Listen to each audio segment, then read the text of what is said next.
இது எங்க வாழ்க்கைக்கு பிரயோஜனமுள்ள ஒரு செய்தியா இருக்கிற குருவை பாராட்டுங்க. எல்லாருடைய சமூகத்தில் படுகிற இசைக்குள்ள சொல்லிக்கிற நல்ல பிதாவே, இன்றைய நாளில் கூட ஒரு ஜெப வீரனை பற்றி பார்க்கலாம். நாளின் தலைப்பு என்னவென்றால், ஒருவரின் ஜெப தேசத்தை காப்பாற்றியது. அப்போ ஒரு தனி மனிதனுடைய ஜெபம் அந்த தேசத்தை காப்பாற்றியது. அந்த தனி மனிதன் யார் அப்படின்னு சொல்லி நம்ம பார்க்கும் பொழுது மோசே. மோசே ஜெபிச்சதுனால ஒரு தேசமே காப்பாற்றப்பட்டது அப்படின்னு சொல்லி நம்ம வேதத்துல பார்க்கிறோம். அதோட நம்ம பார்க்கறதுக்கு முன்னாடி அதோட சரித்திர நிகழ்வு, அதோட முன்னாடி என்ன நடந்துச்சு, எதனால மோசே அந்த தேசத்துக்காக ஜெபிச்சாரு அப்படிங்கிறத நம்ம பார்க்கலாம். ஆண்டவர் இஸ்ரவேல் மக்களை எகிப்துல இருக்க அடிமைத்தனத்துல இருந்து எடுத்துட்டு என்ன பண்றாங்கன்னா, மோசே மூலியமா அங்கிருந்து கானான் தேசத்தை கொடுக்கறதுக்காக அவங்க வழி நடத்திட்டு வராங்க. அப்பொழுது ஆண்டவர் என்ன சொல்றாருன்னா, அந்த சீனாய் மலையினோட அடிவாரத்துல ஒரு வனாந்தரமான ஒரு இடம் இருக்கு.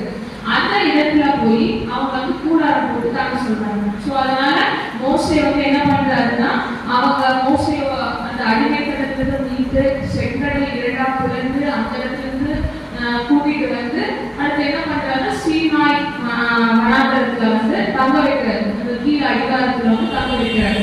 தங்க வச்சுட்டு ஆண்டவர் என்ன சொல்றாருன்னா, மோசே சீனாய் அப்படிங்கிற அந்த மலைக்கு வர சொல்றாரு.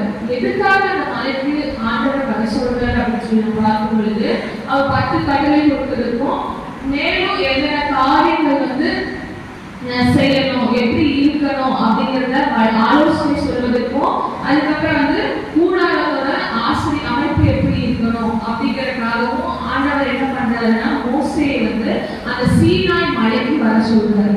அப்போ அந்த மோசே என்ன பண்றாருன்னா, அவர் பார்ப்பதற்காக எல்லா ஜனங்களையும் கீழே விட்டுட்டு அவங்க மோசே ஆண்டவர் பார்க்கறதுக்காக மேல போயிடுறாரு.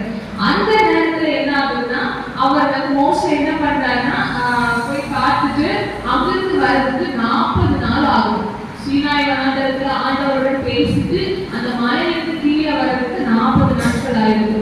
அப்ப அந்த 40 நாட்கள் ஆனதுனால ஜனங்கள் என்னடா நம்மளுடைய தலைவர் இன்னும் கீழே வரவே இல்லையே, 40 நாள் ஆயிடுச்சு ஒரு போய் அப்படின்னு சொல்லிட்டு அங்க இருக்கிற ஜனங்கள் என்ன பண்றாங்கன்னா, ஒரு மாதிரி பேசிக்கிறாங்க.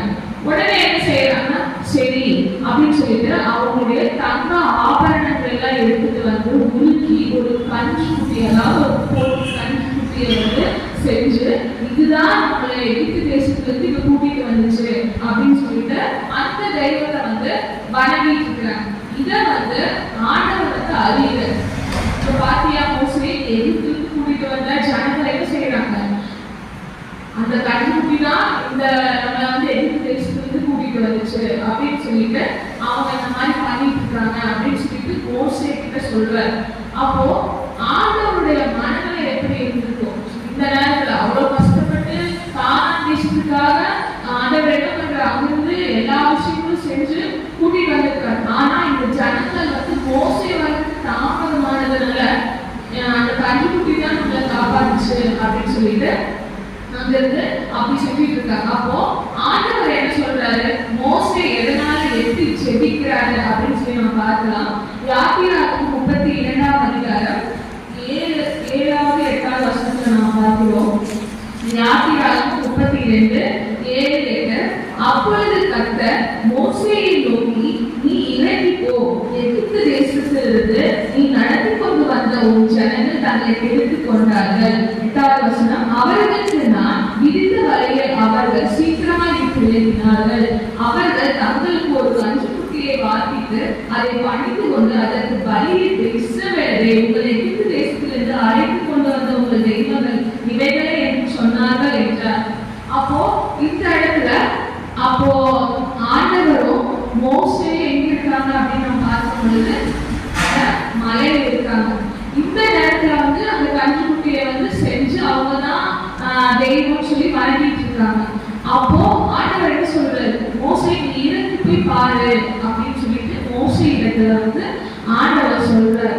உடனே அவருடைய மனநிலைமை என்னதான் இருக்கும், ஏசப்பாவோட ஆண்டவருடைய மனநிலைமை என்னவா இருக்கு அப்படின்னு சொல்லி நான் பார்க்கும் பொழுது, பின்னும் கர்த்தர் மோசேயை நோக்கி, இந்த ஜனங்களை வார்த்தை, இவர்கள் வணங்கா கழுத்துள்ள ஜனங்கள் அப்படின்னு சொல்லிட்டு ஆண்டவர் வந்து சொல்றாரு. அப்போ வணங்கா கழுத்துள்ள ஜனங்கள், ஏன்னா இந்த ஜனங்கள் வந்து சாப்பிட்டாலும் குறை சொல்றாங்க, தண்ணி இல்லைனாலும் குறை சொல்றாங்க, ஏதாவது ஒரு நல்லது செஞ்சாலும் குறை சொல்றாங்க. அப்போ ஆண்டவருடைய அன்பை முற்றிலும் நிராகரிக்கிறவர்களா இந்த ஜனங்கள் இருக்கிறாங்க. ஏன்னா இவ்வளவு விஷயம் பண்ணியும் ஆண்டவரை நம்பாம அவங்க வந்து அவங்கள ஒரு சிலையை உருவாக்கி அதை நம்புறாங்க. அதை நினைக்கும் போது ஆண்டவருடைய மனது எப்படி கஷ்டப்படுறது. அவர் வந்து இந்த இடத்துல அவர் வந்து ரொம்ப கஷ்டப்படுறாரு. இப்போ உடனே என்ன சொல்றாருன்னா 10ஆம் வசனம், ஆகையால் என் கோபம் இவர்களே கூடவும் நான் இவர்களை அழித்து போடவும் நீ என்னை விட்டுவிடு, உன்னை பெரிய ஜாதியாகவே என்றார். அப்போ இந்த இடத்துல ஆண்டவருடைய மனநிலை எப்படி இருக்குன்னு அவர் இப்படி சொல்லியிருப்பார். அவர் அங்கிருந்து கூட்டிட்டு வந்து எகிப்து தேசத்திலிருந்து கூட்டிட்டு வந்து அவரை அழித்து போடுவே அப்படின்னு சொல்லி அந்த ஜனங்களை வந்து சொல்றாரு. அப்போ அவங்களை அழிச்சிட்டு நான் என்ன பண்றேன், உன்னை பெரிய ஜாதியாக்குறேன், இந்த ஜனங்களோட நான் உன்னை பெரிய ஜாதியாக்குறேன் அப்படின்னு சொல்லிட்டு மோசேயின் இடத்துல ஆண்டவர் சொல்றார். அப்போ மோசே வந்து இது ஏற்றுக்க ஒரு நல்ல ஒரு சான்ஸ். ஏன்னா அவருடைய சந்ததி பெருசா அவரு அப்படிங்கும் போது அவருக்கு ஒரு பெருமை வந்திருக்கலாம், நம்மளுடைய சந்ததினால உலகம் உருவாக்கப்படுது அப்படின்னு அவர் நினைச்சிருக்கலாம். ஆனா அந்த இடத்துல மோசையோட ஜெபம் வித்தியாசமா இருந்துச்சு. எப்படி இருந்துச்சுன்னா, இப்ப நீ என்னை விட்டு விடு அப்படின்னு சொல்லிட்டு ஆண்டவர் வந்து மோசே கிட்ட சொல்ற. அப்போ நீ என்னை விட்டு விடு அப்படின்னா யாராவது ஒருத்தர் நம்மளுடைய கையை குடிச்சிட்டு நம்மளை அடிக்க கூடாது, நீ கம்மனு போகாத அப்படின்னு சொன்னா நம்ம என்ன பண்ணிருப்போம். ஒருத்தரோட கையை குடிச்சிட்டு நீங்க அந்த இடத்துக்கு நீங்க போகாதீங்க, நீங்க இதை செய்யாதீங்க, நம்மள ஒரு கையை குடிச்சிருப்பாரு. அதே போல மோசே என்ன பண்ணிருக்கிறாரு, ஆண்டவருடைய கையை அவருடைய குடியை குடிச்சிட்டு அந்த ஜனங்களை வந்து இந்த மாதிரி பண்ணக்கூடாது அப்படின்னு சொல்லிட்டு அவருடைய கையை குடிச்சிருக்கிறவரா இருக்கிறார் இந்த இடத்துல நம்ம பார்க்கும் பொழுது. அப்போ நம்முடைய வாழ்க்கையில நாம் மற்றவங்களுக்காக ஆண்டவருக்கு இந்த மாதிரி கேட்டுக்கிறோமா அப்படின்னு சொல்லி நம்ம ஒரு நேரம் சிந்தித்து பார்க்கணும். நம்ம மற்றவங்களுக்காக இந்த மாதிரி நம்ம ஜெபிச்சிருக்கிறோமா அப்படின்னு சொல்லி நம்ம பார்க்கணும். மோசே வந்து அந்த மாதிரி எப்படி ஜெபிச்சாரு, அவர் மூலியமா சந்ததி உண்டாச்சா இல்ல ஆண்டவர் வந்து அது என்னதான் சொன்னாரு அப்படின்னு சொல்லி நம்ம பார்க்கும் பொழுது யாத்திராகமம் 32:13 வசனத்துல நம்ம பார்க்கிறோம். மோசே தன் தேவனாகிய கர்த்தரை நோக்கி, கர்த்தாவே, தேவரீர் மகா பலத்தினாலும் வல்லமையுள்ள கையினாலும் எகிப்து தேசத்திலிருந்து புறப்பட பண்ணின உங்களுடைய ஜனங்களுக்கு விரோதமாக உங்களுடைய கோபம் பற்றி எறிவதென்ன? 13ஆம் வசனம், உமது தாசராகிய ஆபிரகாமையும் ஈசாக்கையும் இஸ்ரவேலையும் நினைத்தருளும், உங்கள் சந்ததியை வானத்து நட்சத்திரங்களைப் போலவும் பெருக பண்ணி நான் சொன்ன இந்த தேசம் முழுவதையும் உங்களுக்கு சந்ததியாக எடுத்துக்கோ சுதந்திரத்துக் கொள்ளும்படிக்கு அவர்களுக்கு கொடுப்பேன் என்று உண்மை கொண்டே அவர்களுக்கு ஆணையிட்டு சொன்னீரே என்று கெஞ்சி பிரார்த்தித்தான். இந்த இடத்துல ஆண்டவர் இந்த தேசத்தை அழிக்க பார்க்கிறார். ஆனா மோசே எப்படிப்பட்ட ஒரு ஜெபம்னா அவர் கெஞ்சி பிரார்த்திக்கிறார். ஆண்டவரத்திலே கெஞ்சுறார். நீங்க என்ன சொல்லிருக்கீங்க, ஆபிரகாமுக்கும் ஈசாக்குக்கும் இஸ்ரவேலுக்கும் நீங்க சொல்லியிருக்கிற அந்த வார்த்தை ஆணையை வந்து நீங்க நிறைவேற்றணும் அப்படின்னு சொல்லிட்டு அவருடைய சுயநலமா இல்லாம அவர் கொடுத்த அந்த ஆணைக்காக அவர் வந்து சொன்ன அந்த கட்டளை நிறைவேறணும் அப்படிங்கிறதுக்காக அவர் என்ன பண்றாரு, தாழ்மையா இருக்கிறாரு, சுயநலமா இல்லாம அந்த தேசத்துக்காக சொல்லிக்கிறார். அவர் வந்து இந்த தேசம் வந்து பாலா போயிட்டு இருக்கு, ஆனா இருந்தாலும் அவங்களை மன்னிச்சு ஒரு நிமிஷம் அவங்கள வந்து நீங்க பாதுகாத்து கொள்ளுங்க, அவங்களை அழிச்சு போடாதீங்க அப்படின்னு சொல்லிட்டு மோசே என்ன பண்றாருன்னா ஆண்டவர் இடத்துல கெஞ்சி பிரார்த்திக்கிறார். அதுக்கான பதில் என்னன்னா 14ஆம் வசனத்துல, அப்பொழுது கர்த்தர் தம் ஜனங்களுக்கு செய்ய நினைந்த தீங்கை செய்யாதவர்களுக்கு பரிதாபம் கொண்டார்.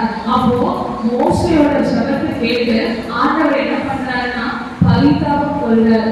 அப்போ இந்த ஜெபத்தோட இதோட மேன்மை என்ன அப்படின்னு சொல்லி நம்ம பார்க்கும் பொழுது அந்த ஜனங்கள் எவ்வளவு பேர் அந்த ஜனங்கள் இருந்தாங்க அப்படின்னு சொல்லி நம்ம சிந்தித்து பார்க்கும் பொழுது என்னாகும் 1ஆம் அதிகாரம் 46ஆவது வசனத்துல நம்ம பார்க்கிறோம்.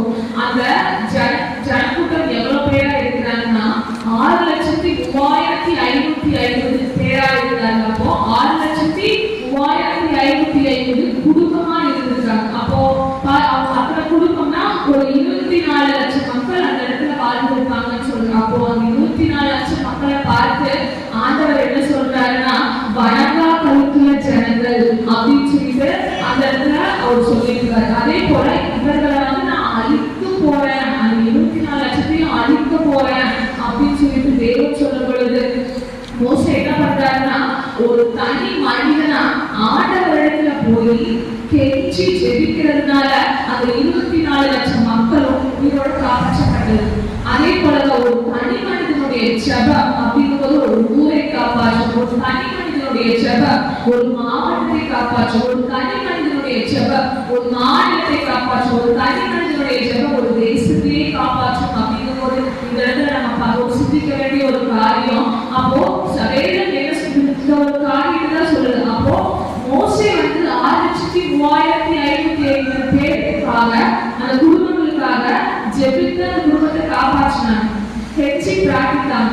நாம இந்த நேரத்துல நம்மளுடைய தேசத்துக்காக, நம்மளுடைய ஊருக்காக, நம்மளுடைய மாவட்டத்துக்காக நம்ம ஜெபிக்கிறவங்களா இருக்கிறோமா அப்படின்னு சொல்லி நம்ம சிந்தித்து பார்க்கிறோம்.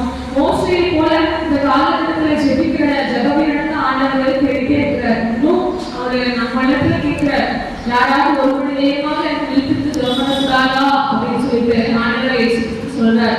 இந்த நேரத்துல கூட நம்மளுடைய தேசத்துக்காக நம்ம தனி மனிதனா இருக்கணும்னு சொல்லி கவலைப்படுறாரு.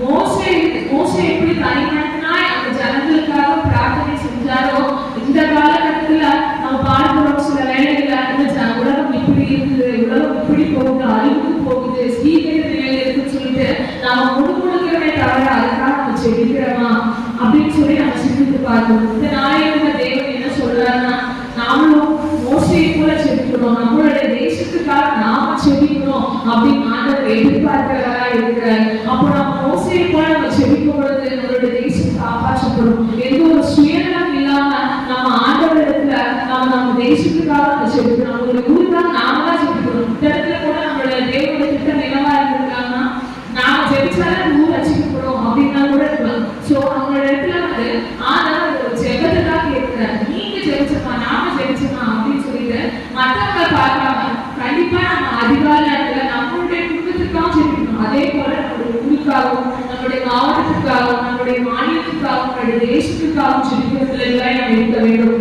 அப்பொழுது அவர் 2ஆம் வருகை அப்போ வரும்பொழுது அவருடைய சத்தியம் சாட்சியா வரணும். அதாவது ஆண்டவர் இந்த நேரத்துல எதிர்பார்க்கிறாருன்னா பங்குள்ளவர்களா இருக்கிறோமா அப்படின்னு சொல்லிட்டு நம்ம சிந்தித்து பார்க்கணும். நம்மளுடைய சுயநலத்தை வெறுத்து ஆண்டவருக்கு முழுமையா அர்ப்பணித்து நம்ம கொடுக்கணும். அப்போ நம்ம கொடுக்கும் பொழுது மோசே இப்படி சுயநலமா யோசிச்சிருந்தாருன்னா அந்த ஜனங்கள் 24 லட்சம் ஜனங்களுக்கு காப்பாற்ற முடிச்சிருக்காரு. நம்மளுடைய இந்திய தேசத்துல 143 கோடி ஜனங்கள் இருக்காங்க. சோ அந்த 143 கோடியோட உயிரும் நம்மளுடைய கையில தான் இருக்கு. நாம ஜெபிக்கிறது மூலியமா தான் ஆண்டவருடைய வருகை அன்னைக்கு அந்த ஜனங்களை காப்பாற்ற முடியும். தேவன் தாமே இந்த வசனங்களை ஆசீர்வதிப்பார். ஆமென்.